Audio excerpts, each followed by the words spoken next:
रामामा international don या यूं कहे भारत का नया दाऊद इब्राहिम लॉरेंस बिश्नोई और उसके जुर्म का साम्राज्य समंदर की तरफ बढ़ता ही जा रहा है। जिस स्टाइल में सुपरस्टार और वर्ल्ड क्लास सिंगर्स एक्टर्स के आलीशान घरों में लॉरेंस का गैंग फायरिंग करवा रहा है वह किसी क्राइम थ्रिलर हॉलीवुड मूवी के सीन से कम नहीं है रहे।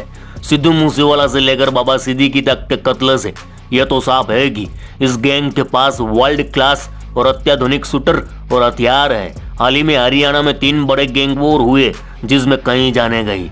मरने वाले कोई मामूली आदमी नहीं थे रे, कोई खुद बड़ा गैंगस्टर था तो कोई खुद पावरफुल आदमी। जिन जिन की हत्या हुई उनके शरीर को लोहे से भर दिया गया और इन सभी गैंग वॉर से लॉरेंस बिश्नोई गैंग का कनेक्शन सामने आया। और एक समय था जब मुंबई के दाऊद और उसकी डी कंपनी के ऑर्गेनाइज क्राइम के चर्चे पूरे हिंदुस्तान में होते थे।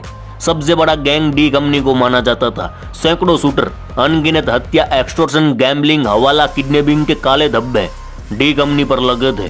तो लोग पुलिस भी डी कंपनी से कतरा थी। लेकिन अब डी कंपनी का पतन हो चुका है, उसकी जगह किसी और गैंग ले चुका है और ये नया गैंग है लॉरेंस बिश्नोई का, जो डी कंपनी से भी खतरनाक है। पिछले कुछ महीने में लॉरेंस बिश्नोई गैंग ने भारत और भारत से बाहर विदेशी धरती पर भी खूब खून बहाया। गैंग वॉर के नाम पर गोलियों को एक खिलौना बना दिया। तो आज बात गैंग्स ऑफ लॉरेंस बिश्नोई और उसके काले कारनामों की, रक्तपात की, खून खराबे की, लाशों के ढेर की, तो मामा खलीबली मचने वाली है। दिल और दिमाग दोनों पर संयम रखना, क्योंकि कभी भी डर का एहसास हो सकता है।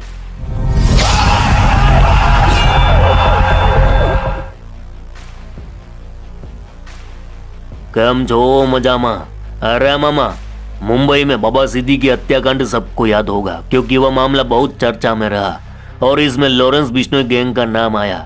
लेकिन उसके बाद भी कई बड़े बड़े कत्ल और भयानक गैंग वॉर हुए जिसमें लाशों के ढेर लग गए। तो चलिए आपको बता देते हैं पिछले कुछ महीने में लॉरेंस बिश्नोई गैंग ने कैसा कोहराम मचाया हुआ है। 19 सितंबर 2024 जिला रोहतक, जहां बलियाना मोड़ स्थित शराब के ठेके पर उस रात जो कुछ हुआ उसने पूरे हरियाणा को कांपने पर मजबूर कर दिया था। दरअसल रात के 9 बजे थे।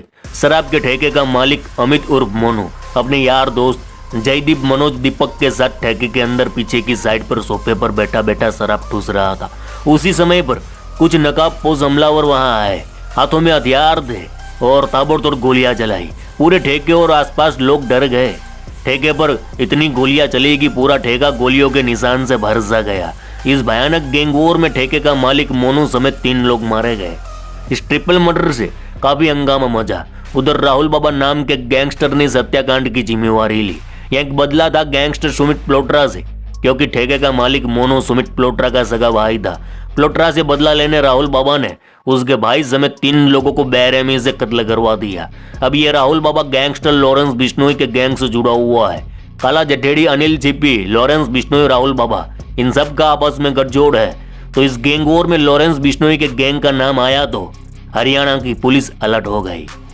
इसी दिसंबर महीने के आखिरी दिनों की बात है। 23 दिसंबर 2024 की रात थी। नजफगढ़ का रहने वाला विनीत, उसका भांजा तीर्थ और हरियाणा के उच्चाना कल्ला की रहने वाली निया एक दोस्त की बर्थडे पार्टी में शामिल होने के लिए हरियाणा के पंचकुला के बुर्ज कोटिया में होटल सल्तनत में पहुंचे थे। ये तीनों पार्टी से निकलकर होटल के पार्किंग में अपनी स्कॉर्पियो में बैठे हुए थे। तभी वहां एक कार से कुछ नकाबपोश बदमाश अटक के न दाया देखा न बाया, तीर्थ और निया समेत तीनों को गोलियों से भून डाला। हमलावरों का टारगेट था विक्की और विनीत, लेकिन तीर्थ और निया को भी उन्होंने साथ में देखा तो गोलियों से छल्ली कर दिया। रोहतक में अभी ट्रिपल मर्डर का मामला शांत भी नहीं हुआ था कि हरियाणा में एक और गैंग वॉर में ट्रिपल मर्डर हो गया। इधर हत्याकांड के बाद मीडिया रिपोर्ट की माने तो पंचकुला में मरने वाला शख्स विनीत उर्फ विक्की नजफगढ़ के गैंगस्टर का भाई था। विक्की पर भी कई आपराधिक मुकदमे दर्ज थे।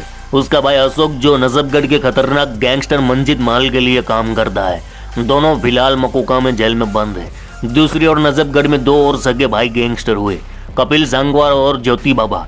इन दोनों का जिज्जा था सुनील डॉक्टर का मंजित महल से पैसों को लेकर लफड़ा हुआ, जिसमें मंजित महल के आदमी नफे मंत्री और अशोक ने मिलकर कपिल सांगवान के जिज्जा डॉक्टर को मार दिया। तब से नजफगढ़ में एक भयानक गैंग वॉर शुरू हुई। कपिल सांगवान इस वक्त विदेश में है और वहीं से अपने जिज्जा की मौत का बदला ले रहा है। अब तक वह नफे मंत्री के पिता, मंजित महल के पिता समेत कई लोगों को मरवा चुका है। बताया जा रहा है अपने जिज्जा की हत्या में मंजित महल का आदमी अशोक भी शामिल था। तो अब कपिल सांगवान ने बदला लेते हुए अशोक के भाई विनीत और विक्की को पंचकुला में मरवा दिया। अब कपिल सांगवान लॉरेंस बिश्नोई के सिंडिकेट के साथ मिलकर काम करता है, तो जाहिर सी बात है पंचकुला में हुए ट्रिपल मर्डर में भी लॉरेंस गैंग की भूमिका पर सवाल उठे होंगे। अब पिछले गुरुवार की बात है, अभी पंचकुला में हुए ट्रिपल मर्डर और गैंग वॉर की गुत्थी सुलझी भी नहीं हुई थी कि हरियाणा का यमुनानगर सुबह सुबह ताबड़तोड़ गोलियों की तड़तड़ाहट से गूंज उठा। पिछले गुरुवार को सुबह हरियाणा के यमुनानगर के लखासी खेड़ी गांव में पावर जिम में 3 युवक वर्कआउट करने सुबह 7 बजे आते हैं। अर्जुन राणा, वीरेंद्र राणा और पंकज मलिक 8 बजे वर्कआउट कर जिम से बाहर निकलते हैं। अपनी गाड़ी की ओर जा रहे थे, तभी वहां सो लौट कर आए 5 बदमाश तीनों युवकों को घेर कर गोलियों से भून देते हैं। इस बार बताया जा रहा है कि इस गैंग वॉर में तकरीबन 60-70 या उससे भी ज्यादा गोलियां चली। 1-1.5 महीने में ये लगातार तीसरा बड़ा गैंग वॉर था जिसने हरियाणा में कानून प्रशासन पर कई सवाल खड़े कर दिए। लोग डरे हुए हैं। इस गैंग वॉर में मरने वाले का ताल्लुकात एक नामी गैंगस्टर मोनू राणा से बताया जा रहा है। इस गैंग वॉर में अर्जुन, वीरेंद्र और पंकज मारे गए। इसके बाद नोनी राणा नाम के एक पोस्ट पर इस हत्याकांड की जिम्मेवारी लेते हुए कहा गया कि इस हत्याकांड की जिम्मेवारी मैं, नोनी राणा, मेरा भाई रोहित गुदरा और गोल्डी बराड़ लेते हैं। अभी 1 सप्ताह पहले अमेरिका के कैलिफोर्निया में ड्रग तस्कर सुनील यादव को उसके ही घर में घुसकर लॉरेंस बिश्नोई के शूटरों ने गोलियों से भून डाला। इससे पहले चंडीगढ़ में पंजाबी रैपर बादशाह के 2 क्लबों पर बम धमाके कर लॉरेंस बिश्नोई गैंग ने सबको हिलाकर रख डाला। इसके साथ साथ लॉरेंस बिश्नोई गैंग का वसूली रैकेट हर रोज मीडिया हेडलाइन बन रहा है। देश के आधे से ज्यादा राज्यों के कारोबारी, बिल्डर, डॉक्टर, एक्टर, सिंगर को रोज लॉरेंस बिश्नोई गैंग की ओर से करोड़ों की वसूली का फोन आता है। रोज थाने में एफआईआर दर्ज होती है और लॉरेंस का गैंग और उसका क्राइम ग्राफ तेजी से बढ़ रहा है। जिस तरह कोलंबिया के ड्रग कार्टेल की जड़ें मैक्सिको, वेनेजुएला, अमेरिका तक फैली है, जिस तरह सिसिली के माफियाओं के कनेक्शन रूस, ब्रिटेन और फ्रांस तक है, ठीक उसी तरह अब लॉरेंस बिश्नोई भी इंटरनेशनल माफिया बनने की फिराक में है, या फिर बन गया हो तो भी कोई दो राय नहीं। गैंगस्टर लॉरेंस बिश्नोई खुद भले ही 2014 से जेल में है, लेकिन जेल में रहते रहते ही वह इंटरनेशनल गैंगस्टर बन गया है। देश के बाहर गैंग फैलाकर लॉरेंस ने एक तीर से कई बड़े शिकार किए हैं। लॉरेंस भले ही जेल में हो, लेकिन उसका गैंग विदेशी धरती से ही ऑपरेट होता है। लॉरेंस के खास लोग जिन्हें लॉरेंस ने विदेश में सेटल करवा दिया है, अब ये सभी खास लोग भारत और भारत के बाहर दूसरे देशों में लोकल शूटरों को हायर कर अपना काम करवाते हैं। इससे ना तो लॉरेंस का क्राइम में सीधा नाम आता है, ना ही उनके खास लोगों का, और यही वजह है कि लॉरेंस का गैंग और उसकी सक्रियता हर रोज कम होने की बजाय बढ़ती जा रही है। तो मामा, एक तरह से ऐसा लगता है कि जिस तरह लॉरेंस बिश्नोई ने अपने गैंग का विस्तार किया, अपने साम्राज्य बढ़ाया, जिस तरह से लॉरेंस बिश्नोई अपने गैंग को ऑपरेट करता है, जितना हाई लेवल दिमाग लॉरेंस यूज करता है, शायद दाऊद भी ऐसा तो न कर पाता। इसीलिए हम कह रहे हैं कि दाऊद की डी कंपनी से ज्यादा खतरनाक लॉरेंस बिश्नोई का गैंग बन चुका है। तो मामा, अब आपको क्या लगता है, दाऊद की डी कंपनी बड़ी थी, खतरनाक थी, या फिर आज के लॉरेंस बिश्नोई का गैंग खतरनाक है? कमेंट में जरूर बताना। चलो इस गुज्जू भाई का राम राम, मिलते हैं फिर।